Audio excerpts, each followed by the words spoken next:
Bonjour et bienvenue dans cette nouvelle vidéo. Aujourd'hui, vous parlez de Romain Bardet, vous présentez ses meilleurs moments que sur des courses à étapes, et surtout, essayez de se faire un avis sur cette question que tout le monde se pose. Peut-il remporter le Giro 2022? Chambéry et Romain Bardet va aller chercher une troisième victoire française sur ce Tour de France. Allez, belle celle-là. Allez Romain. C'est bon, il est en train de tous les décrocher. Il va aller chercher 10 secondes, il y a un petit écart. Troisième victoire sur le Tour de France pour Romain Bardet. Romain Bardet entra dans le monde professionnel en 2012, dans la formation AG2R La Mondiale. Et après une année 2012 réussie pour un début, il s'aligna sur son premier Tour de France en 2013 et il finit à la 15e place du classement général final. Une bonne performance pour un jeune coureur comme lui. Et en 2014, il récidiva sur le Tour de France, cette fois en finissant 6e du classement général et en prouvant qu'il était un des futurs cracks français, en finissant 2e au classement meilleur jeune, derrière Thibaut Pinot. Et en 2015, une nouvelle fois sur le Tour de France, après une échappée au long cours, il réussit à être le plus fort de ses concurrents et elle a signé sa première victoire sur le Tour de France. Il finit cette année 9e au classement général final. Mais c'est réellement en 2016 que Romain Bardet se démarqua des autres Français. Arrivé en 2016 sur le Tour en tant qu'outsider, au départ de la 19e étape, Romain Bardet était 5e au classement général. Et sur une étape très mouvementée, surtout par les conditions météo, il prit le risque d'attaquer de loin. Et cette fois-ci pas en échappée, mais parmi les grands favoris, il réussit à s'imposer en solitaire, magnifiquement. Et par la même occasion, se classer 2e à un jour de l'arrivée au classement général. Comme on le sait, Romain Bardet réussit à finir 2e de ce Tour de France 2016, derrière Christopher Froome et devant Nairo Quintana. Et c'est à ce moment-là que sa carrière prit une autre dimension. Et en 2017, le Tour de France ciblé une nouvelle fois par Romain Bardet comme grand objectif de la saison, il arriva cette fois-ci avec beaucoup plus de pression.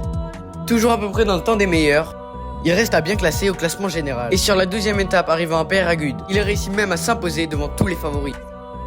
Et au terme de ce magnifique Tour de France, il réussit à finir 3e du classement général, pour seulement une seconde devant Mikel Landa, en finissant derrière Rigoberto Urán et Christopher Froome qui remporte encore une fois le Tour de France.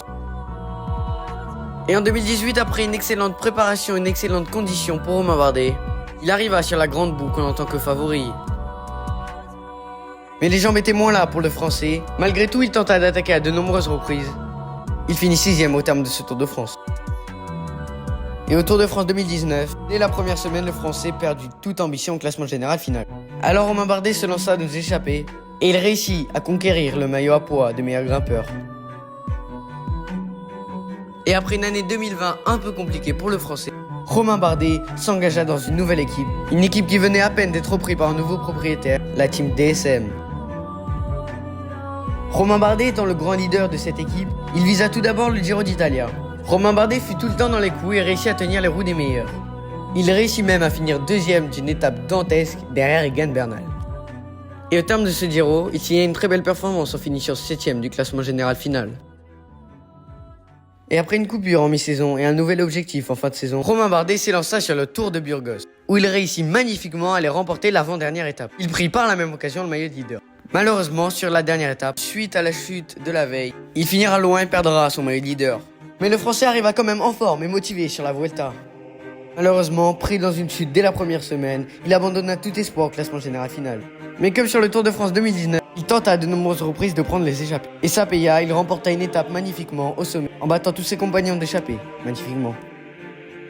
Et en 2022, après une préparation acharnée de 3 semaines à Tenerife, le Français arriva motivé et prêt pour gagner.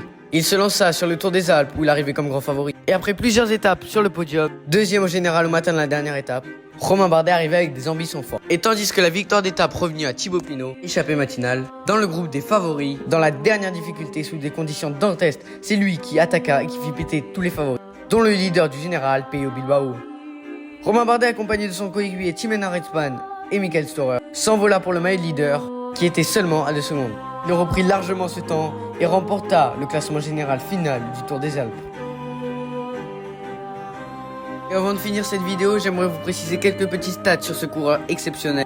Comme sa victoire sur le Tour de l'Ain en 2013 ou la Drôme Classique en 2014, lui qui a fini 2e des championnats du monde derrière Alejandro Valverde, on s'en rappelle, est un coureur complet qui s'est en plus de ça amélioré dans le contre-la-montre. Alors oui, je pense que Romain Bardet est un grand favori pour remporter le Giro. Sans problème physique ni de malchance, pour moi le Français peut clairement remporter ce Giro. J'espère en tout cas qu'il pourra réaliser l'exploit et nous faire rêver.